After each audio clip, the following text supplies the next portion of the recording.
Chapter 5. Unusual Questions, Enlightening Answers. Upon arriving in Bangkok, Ācariya Mun went to stay at Wat Boromaniwat Monastery, following the instructions telegrammed from Somdat Pra Mahawirawong. Before he departed for Udon Thani, many people came to see him at Wat Boromaniwat with questions. Some of these questions were rather unusual, so I have decided to include them.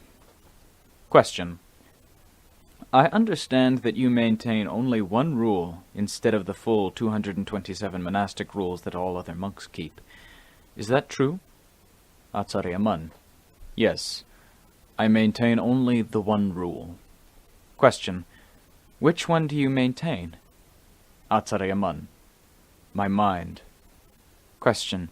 So, you don't maintain all 227 rules? Ācariya Mun. I maintain my mind by not allowing any wrong thoughts, speech, or actions that would violate the prohibitions laid down by the Buddha, be they 227 in number or even more than that. Those who doubt whether or not I maintain the 227 monastic rules can think and say what they please. As for me, from the day of my ordination I have always maintained strict control over my mind, as it is the master of body and speech. Question. You mean we have to maintain our minds in order to maintain the moral precepts? Ācariya Mun. What else would you maintain to develop good moral virtue if not your mind? Only the dead have no need to look after their minds, much less their actions and speech. The wise have never claimed that dead people have a moral bias, it being impossible for corpses to show willful intent. If corpses did have morality, then it would be a dead and useless one. But I am not a corpse, so I cannot maintain a dead man's morality. I must do what befits one fully endowed with both good and evil tendencies. I must maintain my mind in moral virtue. Question. I've heard it said that keeping our actions and speech in good order is called morality, which led me to understand that it's not really necessary to look after the mind. That's why I asked. Ācariya Mun. It is quite true that morality entails keeping our actions and speech in good order, but before we can put our actions and speech in good moral order, we must consider the source of moral virtue. It originates with the master of body and speech, the mind, which makes them behave properly.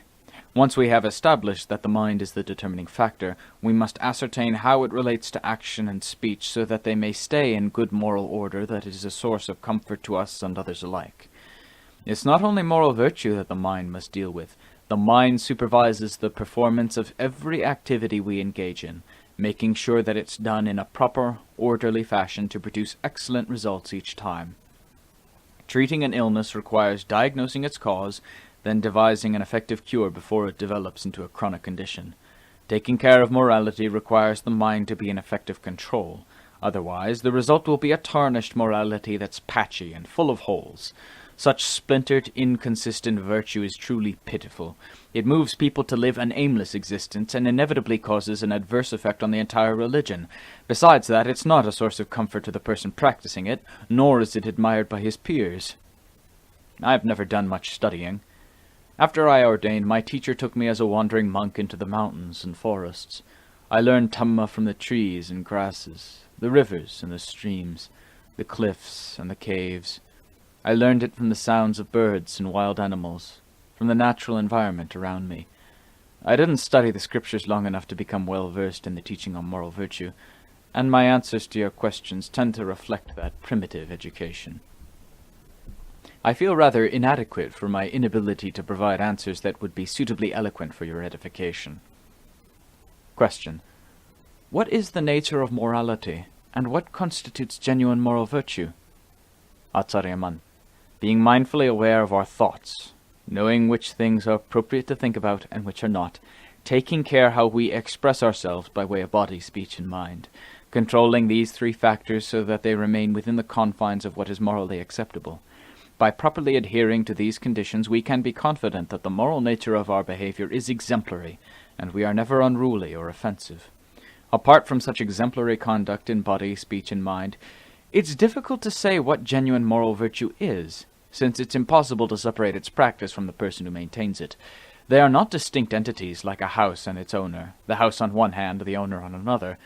Trying to distinguish between moral virtue and the person who maintains it is very problematic, so I wouldn't want to do it. Even the peace of mind resulting from the practice of moral virtue cannot actually be separated from that moral virtue.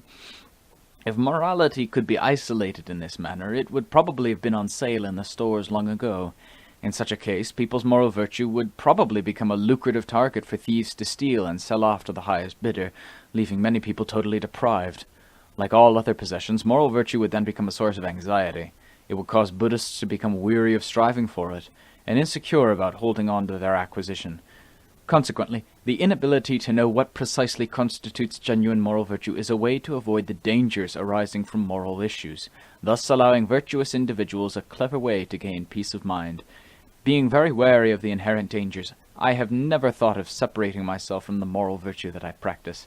Those unwilling to make this separation remain content wherever they go, whatever they do, for they never have to worry about losing their moral virtue. Those who see it as something separate from themselves might worry so much that they end up coming back as ghosts after death to anxiously watch over their store of accumulated virtue. It would be like dying people who fret about their wealth, and therefore get stuck in a frame of mind where they return as ghosts to keep anxious watch over their accumulated riches. Complete self-assurance. One day, a prominent elder of Wat Boromani invited Ācariya Mun for a private conversation with him. He began with a question. When you are living alone in the mountains and forests, preferring not to be bothered by monks or lay people, whom do you consult for solutions when a problem arises in your practice? Even though I live in the capital, which is full of learned scholars who can help me clear up my doubts, still, there are times when I find myself so completely baffled that no one is able to help me resolve those dilemmas. I know that you usually live alone. So, when questions arise, who do you consult, or how do you deal with them? Please, explain this to me. Boldly, Ācariya Mun replied, Please allow me to answer you with complete self-assurance, which I gained from studying fundamental natural principles. I consult Dhamma, listening to it both day and night in all my daily activities, except in sleep. As soon as I wake up, my heart is immediately in contact with Dhamma. As for problems, my heart carries on a constant debate with them. As old problems are resolved, new ones arise. In resolving one problem, some of the kilesas are destroyed, while another that emerges starts another battle with the kilesas that remain. Every conceivable type of problem, from the grossest to the subtlest, from the most circumscribed to the most comprehensive, all of them arise and are fought within the heart. Consequently, the heart is the battleground where kilesas are confronted and then eliminated each time a problem is resolved. I am not so interested in thinking about whom I would consult if problems arise in the future. I am much more interested in attacking the immediate ones that set the stage for the kilesas lurking in the background.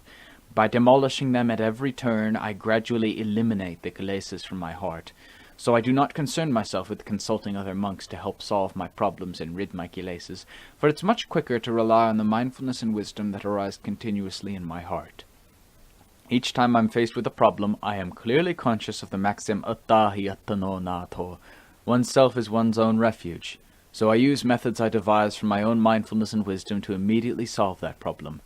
Instead of trying to glean answers from the scriptures, I depend on Dhamma, in the form of mindfulness and wisdom that arise within me, to accept the challenge and find a solution that allows me to proceed unimpeded. Although some problems are so profound and complex they require a sustained, meticulous investigative effort, they are no match for the proven effectiveness of mindfulness and wisdom in the end. So they too dissolve away. I have no desire to seek the companionship of my fellow monks just so they can help me solve my problems. I much prefer to live alone. Living all alone, solitary in body and mind, means contentment for me. When the time comes for me to die, I shall pass away unencumbered by concerns for the past or the future. At the moment my breath ceases, all other matters will cease with it. I apologize for answering your question so unintelligently. I'm afraid my reasoning wasn't very eloquent. The elder, who had listened attentively, was so wholeheartedly convinced by what he heard that he complimented Ācariya Mun. You are an exceptional person, as befits one who truly likes living alone in the mountains and forests. The Dhamma that you have presented here cannot be found in the scriptures, because the Dhamma recorded in the texts, and the natural principles of Dhamma arising in the heart, are really quite different. To the extent that the Dhamma in the text was recorded directly from the mouth of the Lord Buddha by those possessing a level of purity equal to his, to that extent it is pure and unadulterated. But transcribers of the texts in later generations may not have been so genuinely pure as the original ones. So the overall excellence of the Dhamma as subsequently recorded may have been moderated by its transcribers. For this reason, it is understandable that Dhamma arising fresh from the heart would be different from what is recorded in the scriptures, even though they are both within the scope of what we consider Dhamma. I have no more doubts concerning the question I rather stupidly asked you. Still, such stupidity does have its own benefits, for had I not made a stupid inquiry, I would not have heard your sagacious reply. Not only have I sold my stupidity today, but I have also bought a load of wisdom. You might also say that I've discharged a load of ignorance to acquire a wealth of wisdom. I do have one other question, though. After the Lord Buddha's disciples took leave of him to go out and practice on their own, they returned to ask his advice when problems arose in the course of their practice. Once he helped clear up their doubts, they again returned to their respective locations. What was the nature of those problems that the Buddha's disciples sought his advice on? Ācariya Mun replied, "When someone is available for help with quick, timely results, people, who by their nature prefer to depend on others, will opt for the shortcut, certain that it is better than trying to go it alone, except of course when the distances involved make travelling there and back entirely impractical. Then they are obliged to struggle as best they can, relying on the strength of their own mindfulness and wisdom, even if this does mean slower results." Being omniscient, the Lord Buddha could help solve people's problems and resolve their doubts much more clearly and quickly than they could expect to do on their own. Consequently, disciples of his who experienced problems or had doubts felt obliged to seek his advice in order to resolve them as quickly and decisively as possible. If the Lord Buddha were alive today and I was in a position to visit him, I too would go to ask him questions that I have never been able to resolve to my satisfaction. In that way I could avoid having to trudge along laboriously, wasting precious time as I've done in the past. Still, reaching definite conclusions on our own while practicing alone is a laborious task that we must all undertake, for, as I've mentioned, we must ultimately depend on ourselves. But having a teacher who elucidates the correct way of practice and then recommends the right methods to follow helps us see practical results quickly and easily. This contrasts sharply with results we achieve from guesswork when we are practicing alone. I have seen the disadvantages of such uncertainty in my own practice, but it was an unavoidable situation, as I did not have a teacher to instruct me in those days. I had to make my way tentatively, stumbling and picking myself up, making numerous mistakes along the way. The crucial factor was my resolve, which remained single-minded and unyielding. Because it never lapsed, never waned, I was able to smooth out the rough patches in my practice little by little, until I gradually achieved a true sense of satisfaction. That contentment gave me the opportunity to get my balance on the path of practice, and this, in turn, allowed me to look deeply into the nature of the world and the nature of Dhamma in the way I've already mentioned. The elder asked many more questions of Ācariya Mun, but having covered the most important ones, I shall pass over the rest. While staying in Bangkok, Ācariya Mun was regularly invited out to eat in private homes. But he declined, for he found it difficult to take care of bodily necessities after he finished eating.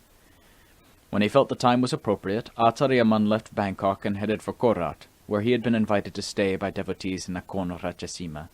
Staying at Wat Pa Salawan Monastery, he received numerous visitors who came to ask him questions. There was one which was especially interesting that Ācariya Mun himself recounted to me, one which I have never forgotten, even though I tend to be forgetful. Perhaps I suspected it would one day form part of his biography. This question was asked as a means of discovering the true nature of Ācariya Mun's attainment, and whether he was actually worthy of the popular acclaim he received. The questioner was an ardent student of the way of Gammartana who earnestly sought the truth. Question. When you accepted the invitation to come to Korat, was it simply because you want to help your devotees here, or have you also come hoping to strive for the attainment of Magga, Phala, and Nibbana? Ācariya Mun. Being neither hungry nor deluded, I am not searching for anything that would create dukkha and cause me trouble. Hungry people are never content as they are, so they run around searching here and there, latching on to whatever they find without considering if their behavior is right or not. In the end, their acquisitiveness scorches them like a blazing fire. Deluded people are always searching for something, but I have no delusion. so I am not searching. Those who are not deluded have no need to search. Everything is already perfect within their hearts, so why should they bother? Why should they get excited and grasp at shadows when they know perfectly well that shadows are not genuine truths? Genuine truths are the Four Noble Truths, and they are already present within the minds and bodies of all living beings. Having fully understood these truths, I am no longer deluded, so what else would you have me seek? I'm still alive and people need my help, so I assist them. It's as simple as that.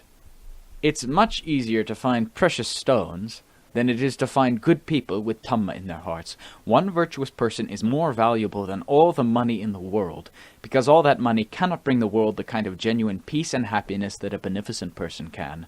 Just one such individual is capable of bringing so much enduring peace and happiness to the world. The Lord Buddha and the Arahants are excellent examples of this. Each virtuous person is more precious than any amount of wealth, and each realizes that good deeds have far greater value than money. As long as they remain virtuous and people around them are contented, they don't care if they are poor. But fools, preferring money over virtue and virtuous people, will do anything to get money. They can't be bothered about the consequences of their actions, no matter how wicked and depraved they may be. Even the devil is so disgusted and so fearful they will wreak havoc among the denizens of hell that he's reluctant to accept them as inmates. But such fools care about only one thing: getting their hands on some money, no matter how ill-gotten. Let evil settle the accounts, and to hell with the devil.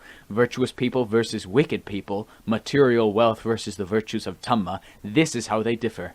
Sensible people should think about them right now, before it's too late to choose the correct path. Ultimately, the varying results that we experience depend on the kamma we make. We have no choice but to accept the consequences dictated by our kamma. Remonstrations are of no avail. It's for this very reason that living beings differ so widely in everything from the type of existence they are born into, with their different bodily forms and emotional temperaments, to the degrees of pleasure and pain they experience. All such things form part of one's own personal makeup, a personal destiny for which each of us must take full responsibility. We must each bear our own burden. We must accept the good and the bad, the pleasant and the painful experiences that come our way, for no one has the power to disown these things. The karmic law of cause and effect is not a judicial law. It is the law of our very existence, a law which each one of us creates independently. Why have you asked me this question anyway? This remarkably robust response, which I heard about from Ācariya Mun, as well as from a monk who accompanied him on that occasion, was so impressive that I have never forgotten it. Questioner: Please forgive me, but I have heard your excellent reputation praised far and wide for a long time now. Monks and lay people alike all say the same thing.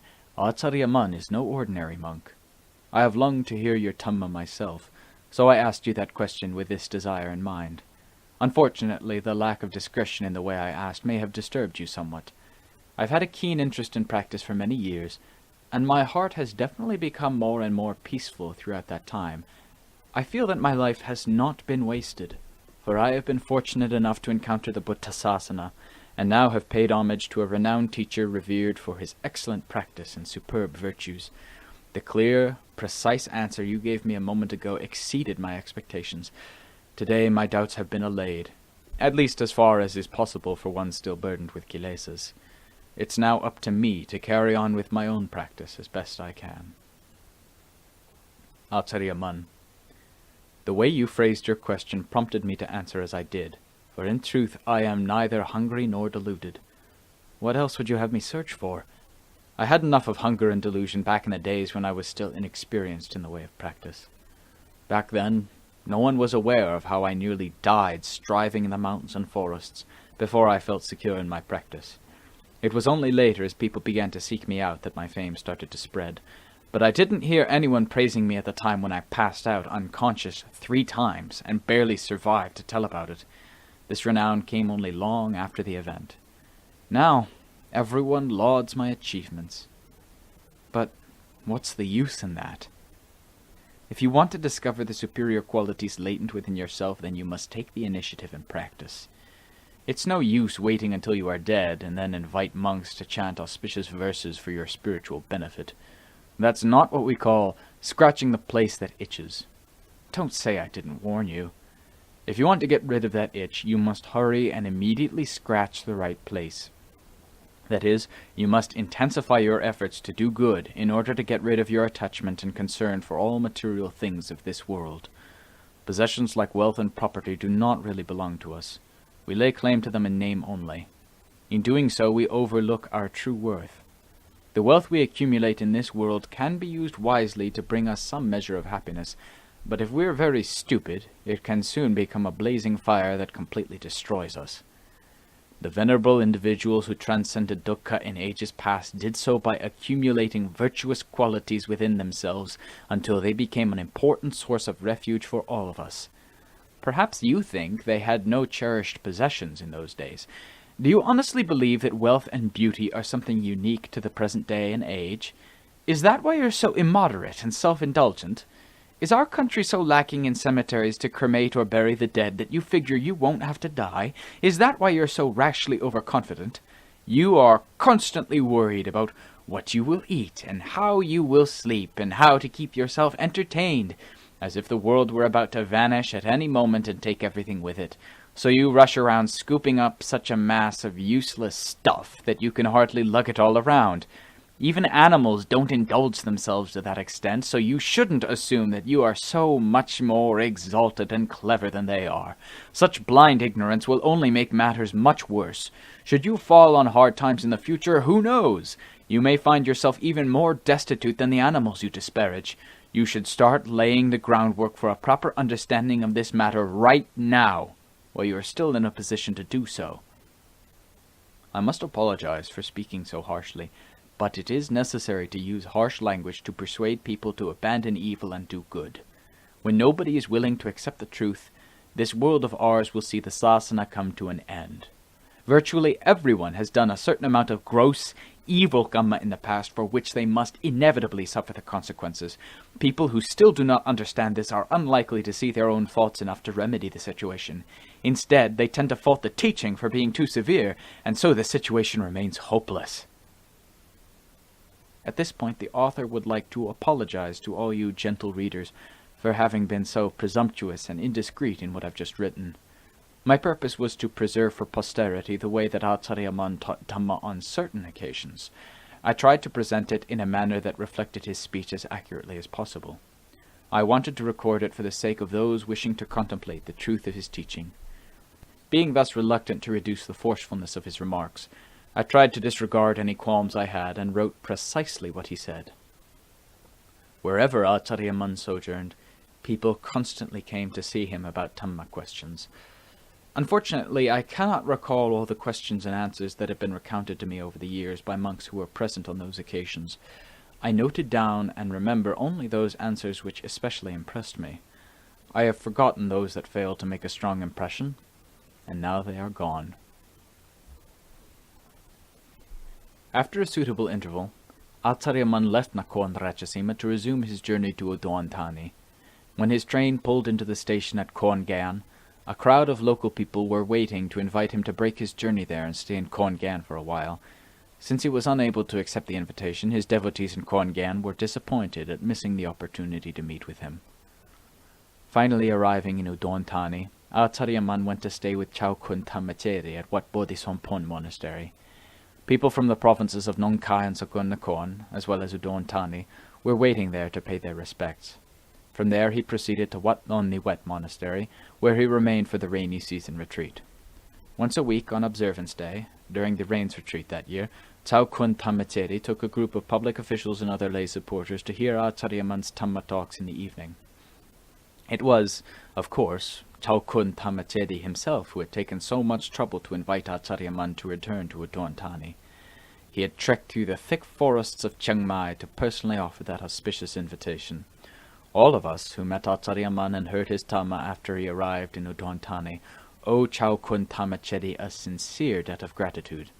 Chau Kun Thamacheri was always keenly interested in the way of practice. He never tired of talking about Dhamma, no matter how long the conversation lasted. He was especially appreciative when the Dhamma discussion dealt with meditation practice.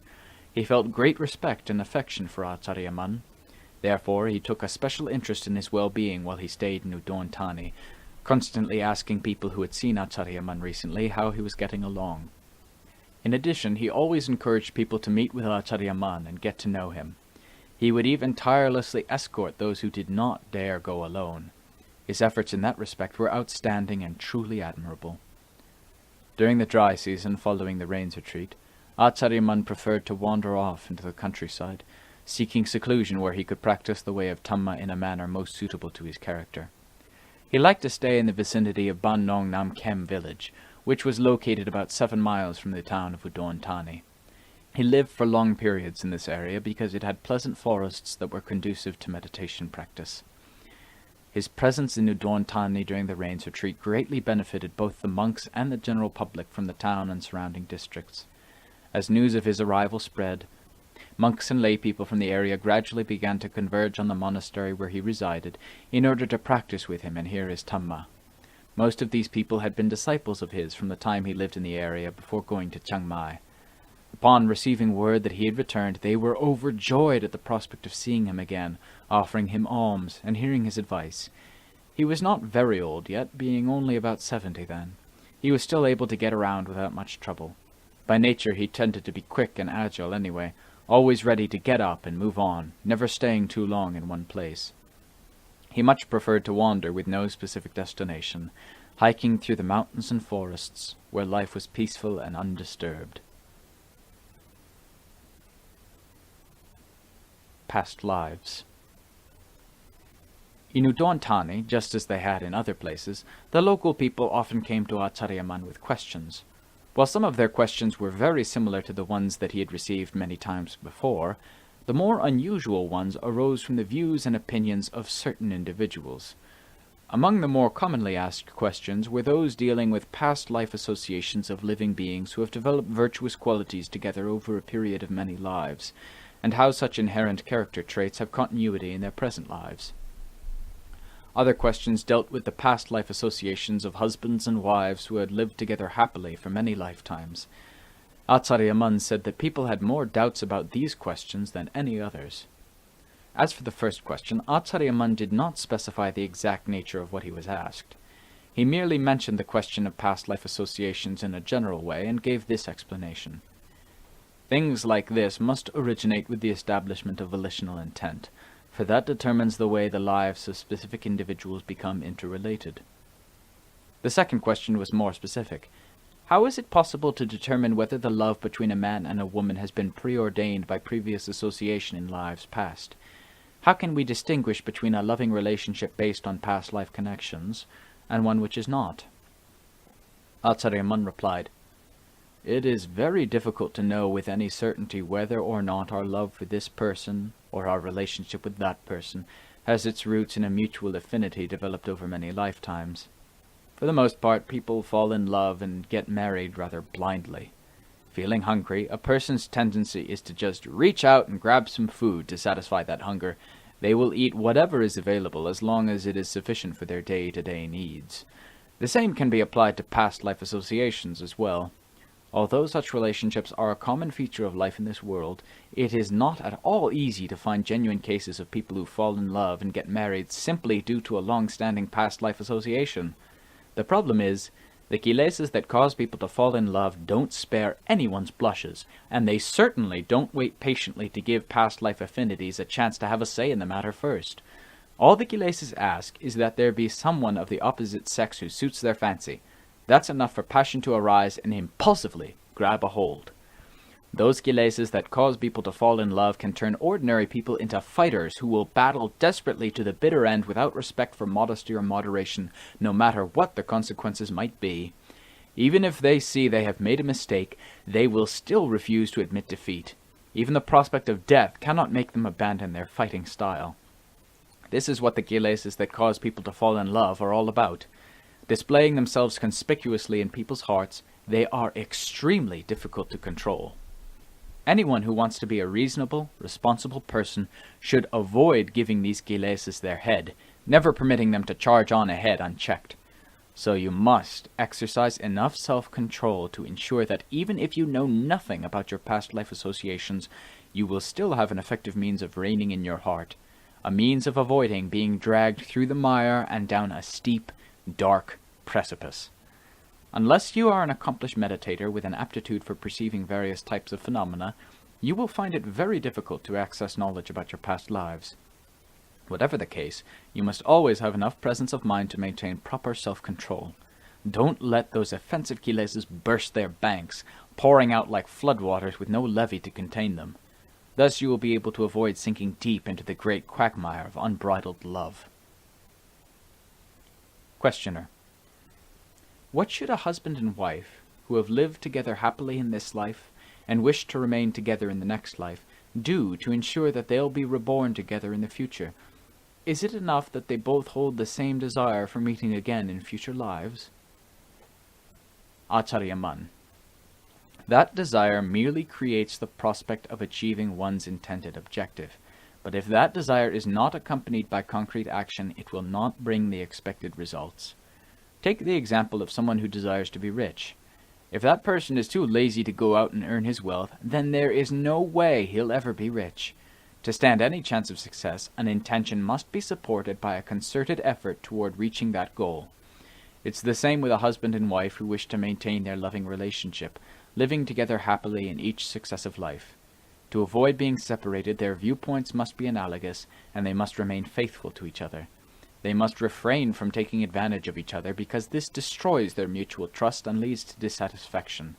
They must cherish virtue, behave properly, and trust each other. By establishing a mutual understanding about their partnership, and then making a sincere effort to foster their future together by doing what is beneficial to it, they can expect to fulfill that desire, for it is well within their power to do so. On the other hand, should the opposite hold true, with either the husband being good while the wife is bad, or vice versa, with one or the other doing only that which pleases him or her, then no matter how many hundreds of resolutions they make together, they will all come to naught. Their very actions will perforce undermine their desire. And what about you? Do you cherish the desire to be together with your wife above all other wishes? Questioner: I desire nothing more than the fulfillment of this wish. Wealth and all its trappings, rank, title, royal status, heavenly bliss, or spiritual attainment, none of these would mean anything without my wife, who is my one true love. This is the major focus of every person's desire, so we must wish for a loving mate first of all. Then other desires can be considered in due course. That is why I had to ask you about this matter first, although I was embarrassed and afraid you might scold me. Such is the reality of the world we live in, though people are often too shy to speak about it. Ācariya Mun laughed. That being the case, you have to take your wife wherever you go, right? Questioner: I am ashamed to say that it's really concern about my wife that has prevented me from ordaining as a monk all this time. I am worried that she'd be awfully lonely with no one there to advise and reassure her. My children just bother her for money to buy things, making a nuisance of themselves all the time. I don't see how they can offer her any security or peace of mind. I can't help worrying about her. There's another thing I don't understand. The Dhamma teaches that the heavenly realms are inhabited by both male and female devas, much like the human world. Beings there live a blissfully happy existence, enjoying a variety of pleasures that make it a very inviting place to live. But unlike here on earth or in the heavens, it seems that no distinction is made between male and female beings in the Brahma realms. Doesn't it get kind of lonely there? I mean, they have no one to cheer them up or humor them when they get in a bad mood. And Nibbana is even worse. There is no involvement with anything whatsoever. One is absolutely self-reliant in every way.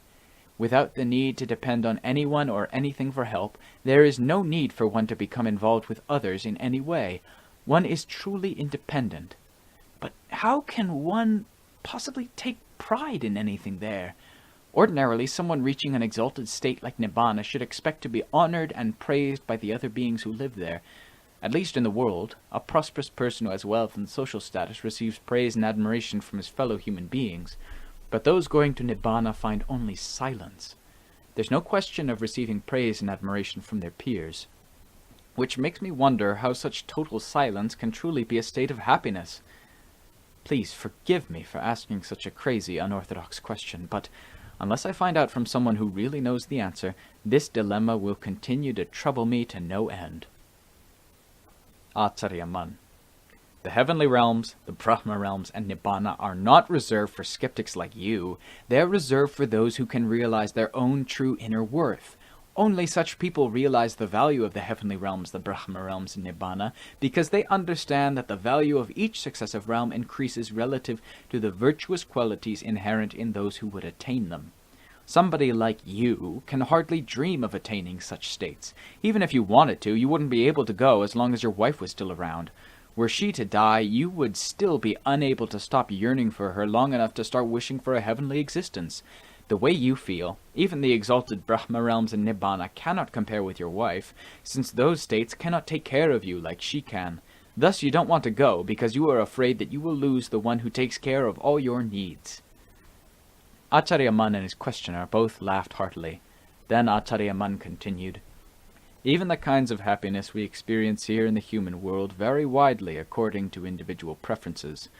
It is comparable to the way our sense faculties, which coexist in the same physical body, deal with different types of sensations. For example, the eyes prefer to see forms, the ears prefer to hear sounds, the nose prefers smells, the tongue prefers tastes, the body prefers tactile sensations, while the mind prefers to perceive mental objects, each according to its own natural bias. They can't all be expected to have the same preference. Partaking of a good meal is one way to find pleasure. Living happily married together is yet another form of pleasure. The world has never been short of pleasant experiences, for they are an indispensable part of life that living beings everywhere feel obliged to pursue. There are forms of happiness experienced here on earth. There are others experienced in the heavenly realms, and still others in the Brahma realms. Then there is the happiness of Nibbana, which is experienced by those who have totally eradicated the vexatious kilesas from their hearts. Their happiness is something entirely different from the worldly happiness of those with kilesas. If the happiness you receive from your wife's company is really all you need, then why bother looking at sights or listening to sounds? Why bother eating or sleeping? Why bother developing virtuous qualities by giving donations, maintaining morality, or doing meditation? All you need to do is live with your wife, and let that happiness be the sum of all happiness you would otherwise receive from these sources. You could save yourself a lot of trouble that way, but can you actually do it? Questioner. Oh, no, sir. How could I possibly do that? What about all those times when we quarrel with each other? How could I make all my happiness dependent on her alone? That would just complicate my life even more. Ācariya Mun said this man had a rather bold, forthright character, and, for a layman, he had a very keen interest in moral virtue. He was deeply devoted to Ācariya Mun, who usually made an effort to give him special attention. This man used to come to see Ācariya Mun and casually start up a conversation when there were no other visitors around. Normally, other people could not bring themselves to ask Ācariya Mun the kinds of questions he did. He was extremely fond of his wife and children, while his fond devotion for Ācariya Mun made him a frequent visitor at the monastery. If he came and found Ācariya Mun with visitors, he would simply pay his respects, then go off to help the monks with the air of someone who feels quite at home in a monastery. He chose those occasions when no visitors were present to ask the questions that intrigued him, and Ācariya Mun was kind enough to oblige him nearly every time. Ācariya Mun was exceptionally clever at recognizing a person's basic character traits, and treated each individual according to his assessment. Whether speaking casually or giving a discourse, he always tailored his remarks to fit the audience, as you can no doubt see from what I have written so far. While Ācariya Mun lived at Wat Nonniwet Monastery in Udon Thani, numerous monks came to seek his guidance, and many spent the rains retreat under his tutelage. In those days, Wat Nonniwet Monastery was a much quieter place than it is today. There was very little traffic back then, and very few people came to visit. By and large, people who did come to the monastery were those with a genuine interest in making merit and developing virtuous qualities, unlike nowadays, when people tend to come and disturb the monks' peaceful environment whether they intend to or not. Back then, monks could practice as they pleased without disturbance. Consequently, many monks developed themselves spiritually, becoming a source of contentment not only to themselves, but also to the local people who looked to monks for refuge. Ācariya Mun instructed the monks in the evening. He usually began with a general explanation of moral virtue, followed by samadhi and then wisdom, going briefly through them stage by stage until the highest level of absolute freedom, the essential goal of Dhamma. He then went back and gave a comprehensive exposition of how a monk should practice to attain the various stages of Dhamma that he had outlined. For monks engaged in meditation practice, he always emphasized the vital importance of mindful adherence to the monastic code of discipline. Only a monk who is firm in his discipline and respectful of all the training rules can be considered a full-fledged monk. He should not transgress the minor training rules merely because he considers them to be somehow insignificant.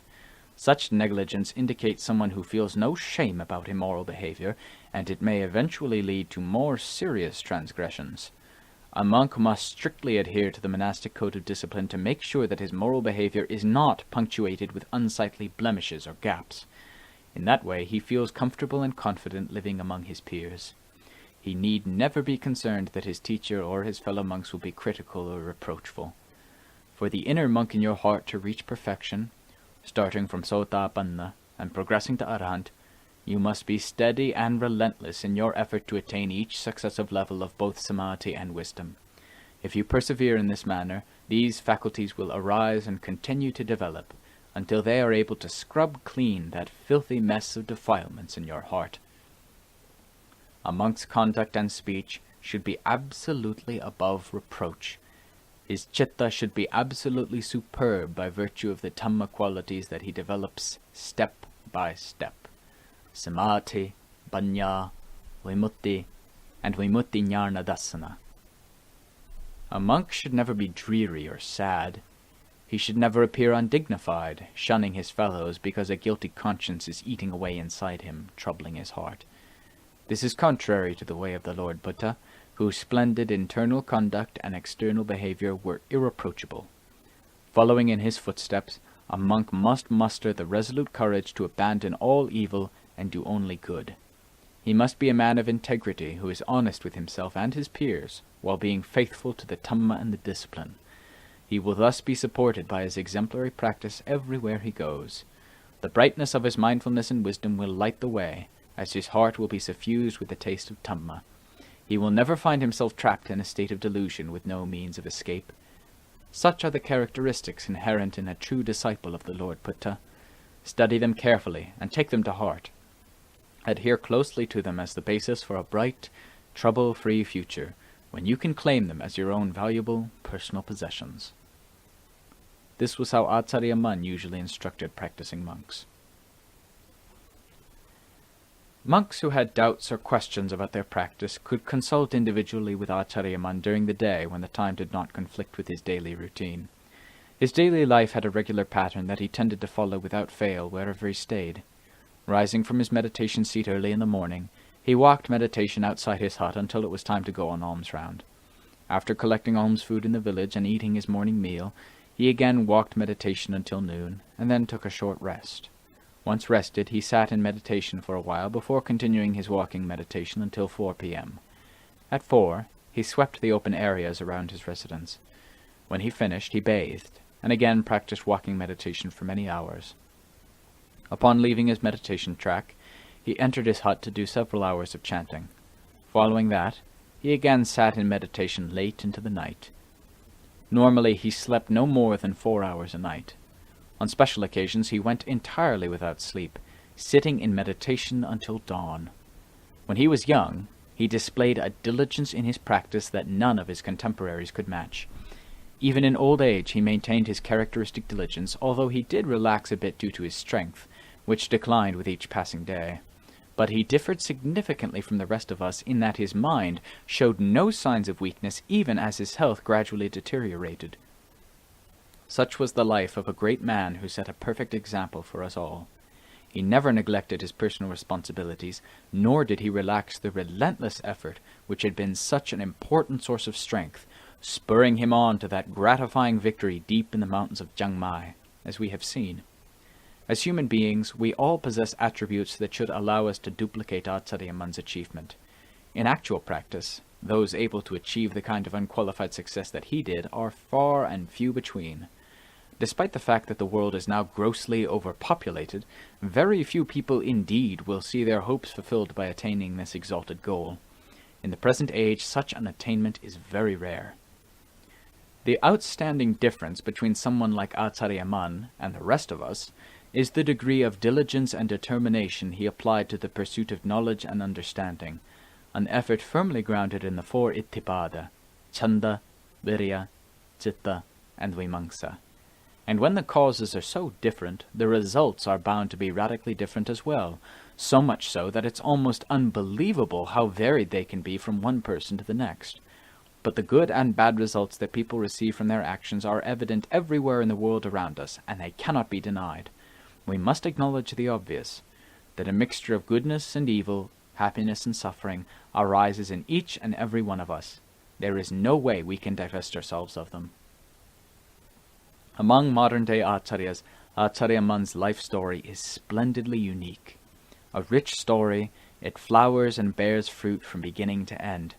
Magnificent every step of the way, it is a life worthy of everyone's heartfelt respect. He is now revered far and wide in places where people have heard about his excellent reputation. It's a great shame that so many Buddhists who were keenly interested in Dhamma never heard of him while he was still alive. Although they might have very much wanted to meet a man of such exceptional virtue, they never had a chance to do so. This was largely because he did not like to frequent crowded places like towns and cities. He found life in the mountains and forests far more satisfactory his entire life. Many monks who were dedicated to the practice of Dhamma also experienced great difficulty in reaching him. The dirt roads were hardly passable in those days, and anyway there were no vehicles. They had to hike for days in order to reach the places where he liked to stay. Those who were unaccustomed to hiking just couldn't manage it. Their excuses for not going varied. Some monks were simply not courageous enough to accept the plain truth about Dhamma that he taught. Some were afraid that food and other necessities would be in short supply and of poor quality. Some were afraid they could not eat just one meal a day as he did. Where Ācariya Mun was concerned, monks tended to create any number of obstacles for themselves, most of them appearing insurmountable.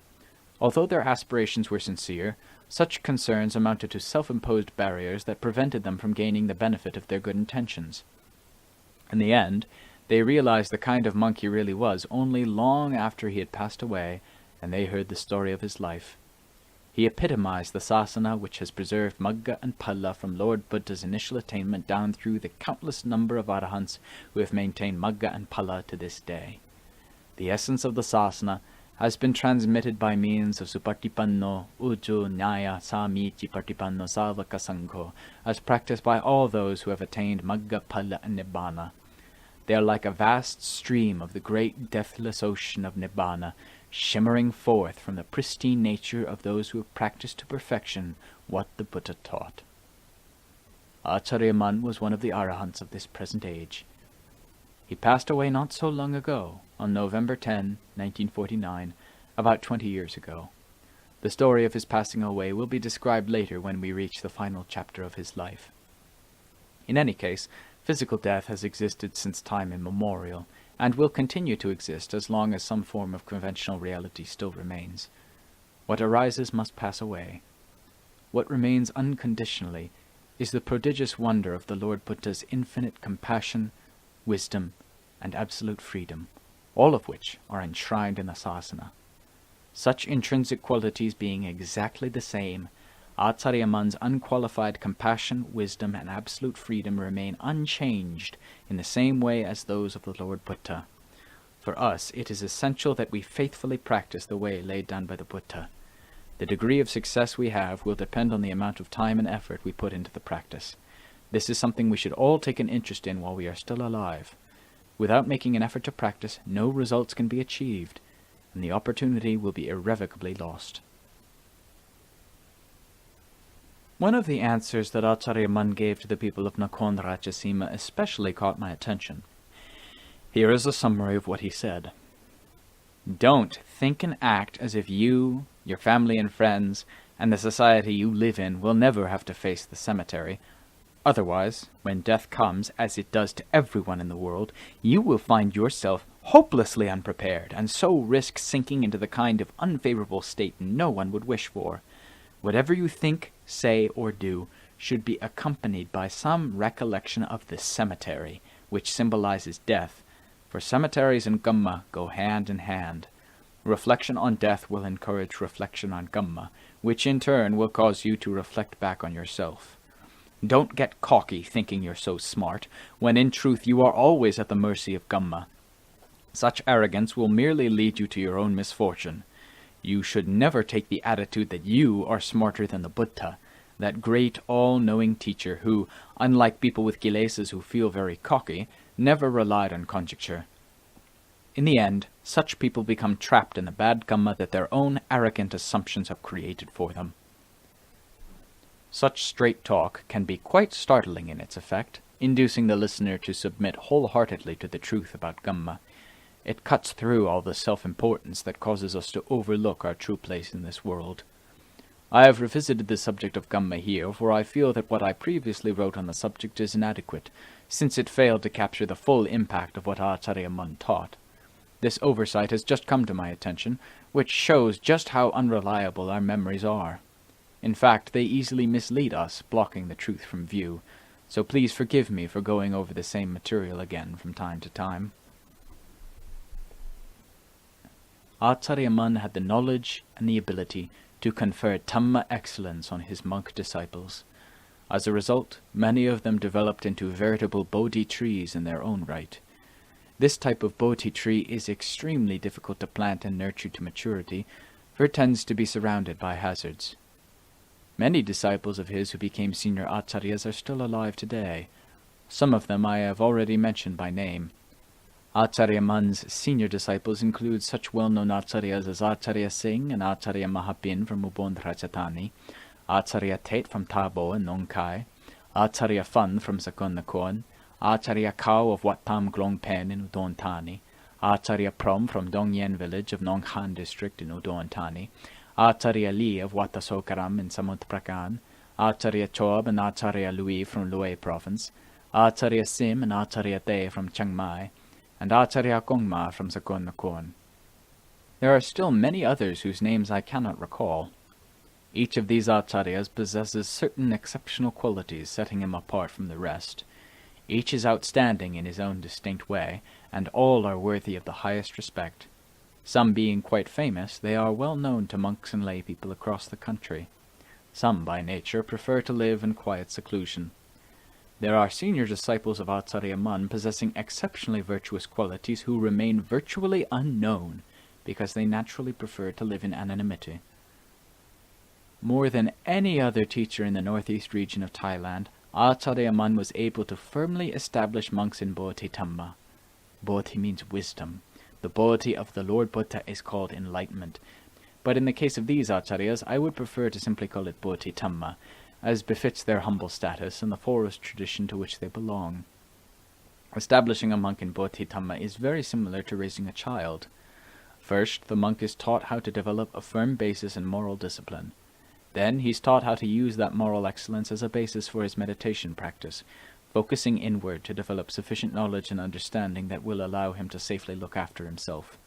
The spiritual development of each and every monk represents an extremely difficult challenge, because implanting virtuous qualities deeply into the heart of someone who is oppressed by the kilesas is always a very demanding task. The teacher must be on his guard at all times, exercising complete mastery over every type of kilesa, so that his student remains earnestly motivated to undergo the training.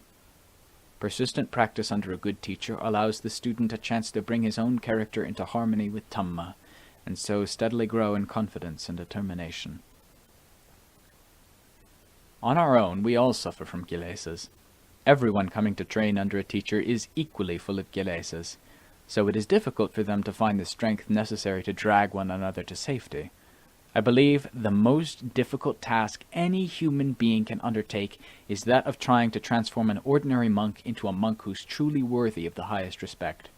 That task is further complicated when the teacher tries to encourage the student to shift from his original mundane position up to the transcendent levels of Sotapanna, Sakadagami, Anagami, and Arahant. The degree of difficulty increases dramatically with each successive level of attainment. In all likelihood, insects will come along and chew at its roots, boring into them until the whole tree topples to the ground before the nascent Bodhi tree has a chance to sprout and branch out, developing into a useful specimen. This is what we usually see happen. Seldom do the roots grow deep enough to resist the ravages of wind, rain, and insects. When we plant an ordinary tree in the ground, we can expect it to soon bear fruit. When, however, we try to establish a monk in Dhamma, he always appears on the verge of falling over. Even if no apparent dangers are on the horizon, he will go out looking for something to trouble him, thus causing himself a lot of harm, all of which makes developing a monk difficult indeed. If you don't believe me, just give it a try. Ordain as a monk and try following the monastic discipline laid down by the Buddha. What's the bet you'll be hungry for supper before the sun has even set? Forgetting all about your newly shaven head, you will be itching to travel about all the time, sightseeing, listening to sounds, smelling this, tasting that, and touching things that are nice and soft.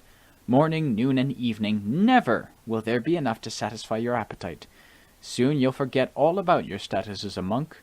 It's unlikely that you will ever take an interest in cultivating that inner Bodhi tree, for your heart will never accept reason and persevere with the monk's training long enough to gain genuine peace of mind. Left unattended, the Bodhi tree of the heart will gradually wither and shrivel up. Harmful influences will then have the upper hand. What Bodhi tree could stand erect against such an onslaught? The Bodhi of a monk is sensitive to those influences, so his heart may easily be swayed by such discordant elements. If his Bodhi cannot withstand the pressure, it will topple hopelessly to the ground. Thus it is an extremely difficult task to establish Bodhi properly. Those who have never tried to establish Bodhi in their hearts don't know how potent those negative influences can be. They attempt to fertilize the nascent Bodhi tree with substances that only serve to stunt its growth, eventually ruining it altogether. Consequently, such Bodhi trees tend to have a dreary look about them, as if they were going to die at any moment from a profound shortage of noble virtue.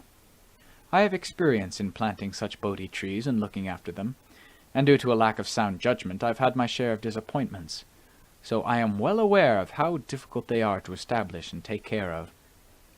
They always seem to be on the verge of withering up and dying. Even today I cannot say for sure whether or not this Bodhi tree of mine will grow and mature nicely, or simply deteriorate, since as a rule it threatens to take a turn for the worse. In fact, I haven't seen enough progress to be able to gauge the level of decline. Steady decline seems to be the norm. Preferring to look for stimulation that is invariably harmful, this type of Bodhi can easily destroy itself without any outside help. Anyone who makes the agonizing effort to oppose his heart's natural inclinations until it submits to the authority of Dhamma is able to develop Bodhi to perfection. Such a person is truly worthy of veneration. Ācariya Mun is a classic example of a teacher who develops Bodhi so thoroughly that he becomes a reassuring source of comfort to all his disciples. Ācariya Mun carefully cultivated his Bodhi tree until the trunk was strong, the branches extensive, the foliage thick, and the fruits and flowers abundant. It was always a peaceful source of shade for those who sought to shelter there. Although he has already passed away, just reading the story of his life is enough to arouse faith in him and the Dhamma he practiced. It's almost as though he never passed away at all.